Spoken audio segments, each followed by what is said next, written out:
Hey, it's Kim from Expressions of the Universe, and I have a little bit of a super surprise for you. Surprise for me as well.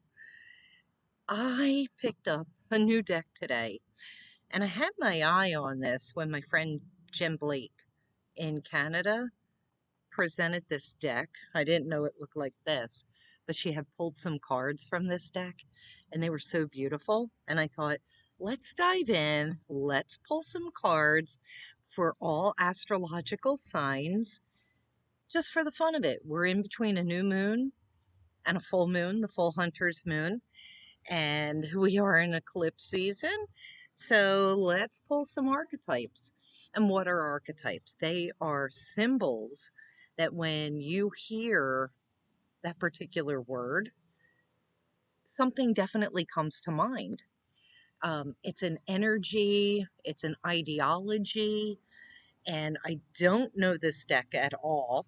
I did post on Facebook and Instagram earlier today the creator card, which I thought was so perfect for me because that's what Expressions of the Universe is about. It's about content creation from all over, whether it's photographs or writing or videos, tarot, astrology. I won't be doing any astrology or stars today.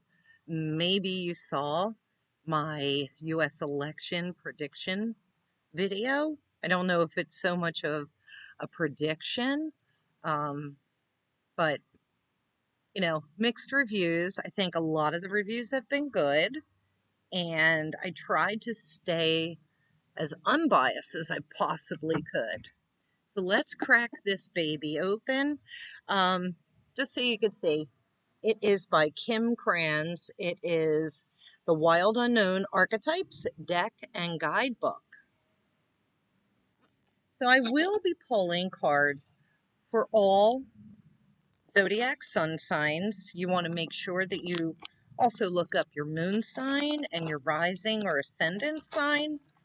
And if you have a stellium or a cluster of planets in a given sign, it would be good for you to also look at that.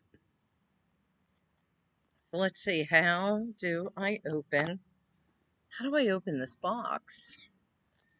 And I mean, like, this is as real as it gets because I don't do a whole lot of preparation for my videos, um, except for when I'm making slides. So this is absolutely gorgeous. And I love these types of boxes that have the magnetic clasp. And this is what the inside looks like.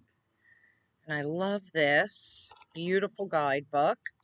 I did get to check out the guidebook when I was in the shop, but just a fantastic guidebook.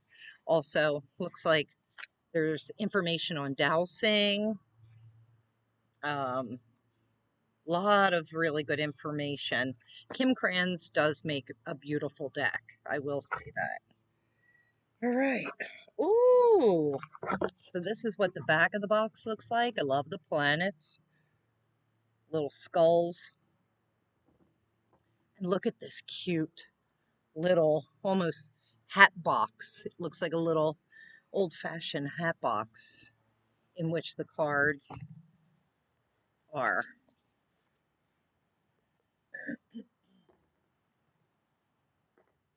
Okay. So let's put our intention into the deck. I will be starting with Aries, Suns, Risings, and Moons. Hopefully I'll be able to shuffle these well enough. And I just love this gorgeous weather. The energy is amazing. Although in other parts of the United States, they're faced with floods, fires, and we've been very blessed to not have that. If anything, we've been in a drought. Our creeks and rivers are extremely dry. All the foliage around here is drying up. We are in autumn. You You can see behind me, the tulip trees are changing, dropping their leaves. And that's what my duties are today. Leaves and yard work. So I just hit the stop video button, and hopefully I can patch the beginning, the opening of this box together. If not, I'll just have to throw it away, the video. But I think I can, through editing, patch it together. I thought this was just going to be a quick, easy, simple video. But I can't go back to unboxing, and I'm not putting this whole thing together again. All right, let's cut this deck. I may need to use the book. I don't think I will use the book this time around. I'm just going to go with my gut instinct, my intuition, and I'll use this deck again for sure after I dive into it a little bit. All right, so Aries. Aries suns, risings, and moons. You have the archetype of the sustainer.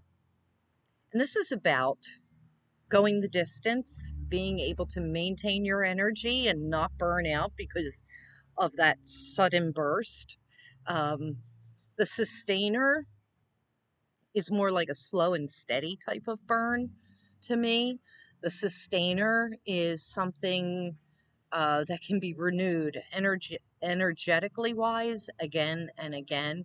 Often with that Aries energy, it is a hot, fast burn, and then it fizzles out, and then it has to recharge itself. The sustainer is saying, in order to be more balanced, in order to have better mind, body, and spirit health, you have to maintain a slow, even burn. So hopefully that resonates with you. Taurus, suns, risings, and moons. Oh, you have the siren. And this is water card. This is emotional. This is like a fiery emotional card. There's a lot of beauty in it, beauty in the song of the siren. So if you know anything about mythology, the sirens are sea creatures similar to mermaids that live in the ocean. They call to the sailors to lure them into the ocean. There's definitely a bright red ruby glowing here, and that to me is also fire symbol. It's passion, and I feel like the siren song is almost sad a little bit. Um, that loneliness, but there's an anger there behind that beautiful song. And so to me, this is saying control your emotions and go with the flow a little bit more, Taurus. Gemini. Gemini, you have, I know it. Okay. This is gnosis. And to me, that feels like a sense of neutrality. Interesting that it's gnosis.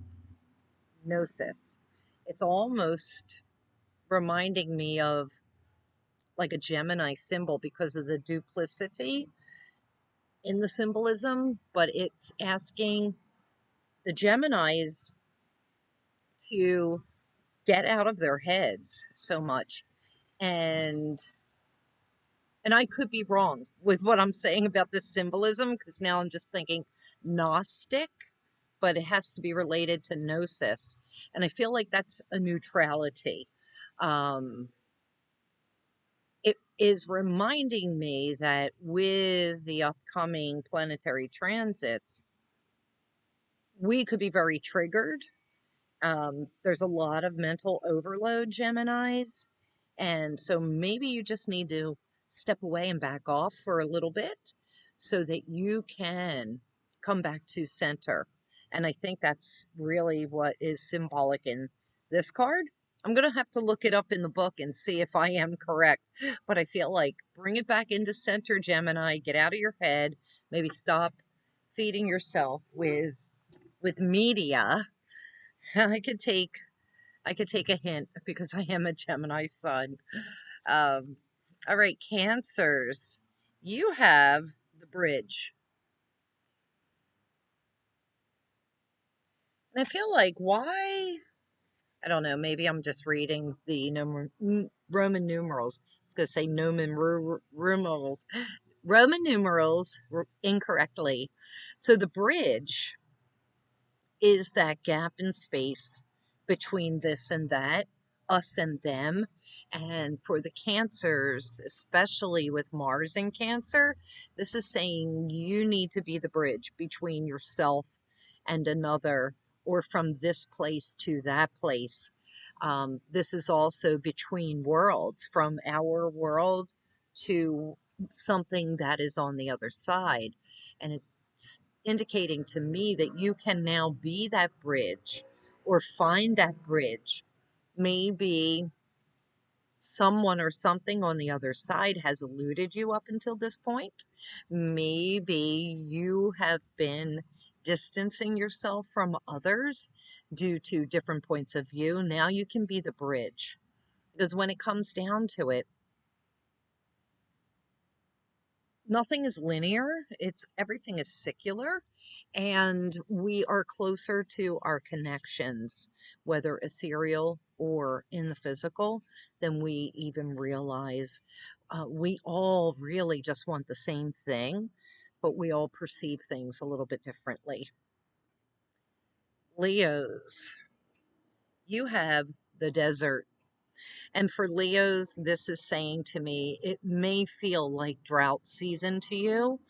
Maybe you're not feeling as abundant as you normally do or are, and it feels like there's nothing left. The desert indicates this is a time of respite, and maybe things have dried up, but don't worry because the rains are coming, the abundance is coming. We all go through those peaks and valleys, and this is just really a time of retreat and respite, and know that everything will come back full circle once again. Virgos. Virgos. Oh, this is cute. Or not. It's the tear. And the tear talks about emotions, allowing yourself to feel emotions, allowing yourself to have that good cathartic cry. Um, this could indicate there being a reason to cry, overthinking a situation, which then makes you very emotional and shed those tears. Don't hold them back. That is not healthy. You need to purge that. There needs to be a catharsis. And that's what tears are so wonderful for. Also, salt baths work in that same energetic field because our tears are made up of salt. And so if you find that you can't allow yourself to cry and you have to be strong, take a salt bath, but try to express your emotions because it's really not healthy to hold them in. Even if you have to go and do it by yourself in the woods somewhere and just let out a big scream, please do it. All right, that was Virgo. So we're in Libra and we are in Libra season. And you have the flame. This is the song that's coming into my mind. Are you feeling hot, hot, hot? I'm feeling hot, hot, hot. The flame is an undying love. It is a focus, a passion. It is possibly a lover coming in. This is also creativity. It's joy. It's playful. The flame also reminds us to keep those midnight fires burning for the ones that we love. Um, you may want to check and make sure. Be careful with your fire safety and lighting candles in your house and falling asleep. You don't want to do that. But yeah, that's what I'm picking up from this. Also, what just came to my mind is scrying. Scrying into the flame of a candle is extremely revealing. It's hypnotic, it's meditative, and it's really good for your body, mind, and spirit. So give that a try, Libras, especially if you feel that you are in your monkey mind. All right, so we have Scorpio. And Scorpio, this is such a scorpionic card. It is Bardo. And look at those skulls all all circling that black pearl. That's what it looks like to me. And what is the Bardo? So I believe it is in Buddhism. Bardo is similar to karma, and different lives that we have lived, different timelines in our life that we have lived. The Bardo are those different levels of the underworld, the other side, and I believe it is strongly linked to karma. And so, what you experience in the afterlife, it could be a direct relation or correlation to the karma that you've created here on earth in that plane. So, what does that mean for you, Scorpios? Well, this is such a scorpionic card. Um, we are in spooky season. It is October. Samhain is on its way. The veil is thinning. This is just saying to me that you can connect right now to so many different levels, so many different realms. So if you choose to tap into that psychic awareness, psychic ability, and connect with somebody on the other side, I would say the timing is right about now. Um, I would be really careful how you do that. No Ouija boards, even, pendulums could be suspect. When we're using those tools, we open doorways that maybe we don't know how to close or protect ourselves properly. So, this is also saying don't get so caught up in the afterlife that you're not living your life here on this realm and on this planetary space. That's what I'm getting for the Scorpios. I hope you understood that. Sagittarians, you have the cave. So this is, what am I getting? So the cave is coming up, and there is the hand of a woman, a hand of a man. We have either that looks like a sun on the outside. The cave to me feels like a retreat. This feels like it could be even a couple's retreat, um, or, just even a personal retreat, having to pull back and hibernate for a little bit. Um, Go in and take a rest in that cave. This is also telling me it's about spending more time at home with the ones that you love, with your family, however your family looks, even if it is just you. We're coming into that season where, and I keep saying, and I have to stop doing that. But we're coming into that season where we are sprucing up our nests for winter here in the Northern Hemisphere. And therefore, we want to make everything comfy and cozy because we will be doing that retreat into the cave. I know I don't like going out in winter at all. I'm staying here. But that's what I'm feeling for the Sages. And maybe a good respite and retreat or getaway is perfect for you at this time. Capricorns. All right, you have the thread. You have the thread. Let me take a look at this symbolism. All right, I know what I want to say.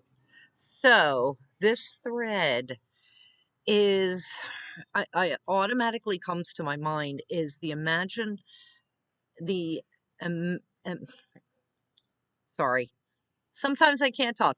The imaginary thread that connects all of us. And it runs from me to you to, everyone that you meet. Even if you don't know somebody, there is an energetic thread our energy gives off and goes so far outside of us that it does connect. And I think about, the neighbors that I have around me. I had read something recently where if your neighbors are in strife, even if they are at a distance, because, my neighbors are pretty far away from me, they're still exuding that energy and there is still that connection. And that could also affect your energy. Um, that energetic thread also reminds me that even though somebody may not be here in the physical, you are still connected to them. This thread is eternal. So when you are engaging with people, remember there is that thread or that cord that does connect us. And if you find that somebody is extremely toxic in your realm, there are techniques you can imagine um, yourself cutting that thread, and you can Google that. And I don't know, I think I may have a video on that from forever ago, but it's called cord cutting, energetic cord cutting. There are meditations about it. There are prayers about it. You can look up maybe even Archangel Michael cord cutting technique. And so that will help you to disconnect from any toxicity. Where are we? Aquarius. All right, Aquarius, you have the vessel. All right. So it looks like a fertile woman standing inside. I thought it was an orange at first, but it looks like it's a golden bowl. Um, the vessel talks about what it is that we are putting into our body, minds, and spirits, Aquarius. And you being the vessel for every person and everywhere you go and meet. And so I feel like this is a card of purity. This is a card of fertility. And it's just reminding us to, be really mindful about what we are reading and hearing and thinking and seeing and doing and eating. And it runs the gamut of all of our senses. What are we putting into our body, mind, and spirit? Because that is what is being housed inside of our own vessel, and therefore then comes into contact like that thread with everybody that we meet, everywhere we go. We're leaving remnants of our energy everywhere. So be pure of body, mind, and spirit, and be a better energetic friend to the world, Aquarius. Ooh. And I don't even know if that's true. I'm going to have to look it up in the book and see, but that's what I was picking up intuitively. And then last but not least, we have Pisces. Interesting. Pisces, you have the card of the healer. And I love this because Neptune is in its final degree of Pisces. And as soon as that moves into Aries, which will be next year, it will never come back in our lifetimes ever again. So this is so super important. The 12th house is about healing, and it is that Pisces energy. It is that Neptune and Jupiter energy. This is a really great time for you to heal yourselves, and then you can pass that beautiful energy and healing knowledge onto others. Be the healer. But first, you have to shed that old skin. You have to let go of a lot of different things that are holding you back and keeping you in that unhealed emotional space. The upcoming full moon, the full hunter's moon in, well, what will it be in? It will be in Aries on the 17th, 18th. That full hunter's moon is saying now is the time to begin Shed that skin, let things go, stop holding on to the past so that you can move forward into the future. So that's all I have for you for my little surprise. I hope you enjoyed it. I hope you liked it. And let's hope that I can piece the two pieces of this video together and make one cohesive surprise video for all of you. Have a great weekend. Happy new and full moon. I hope you like this deck. Let me know what you think, and I'll see you soon. You never know when I may just pop up with a little surprise.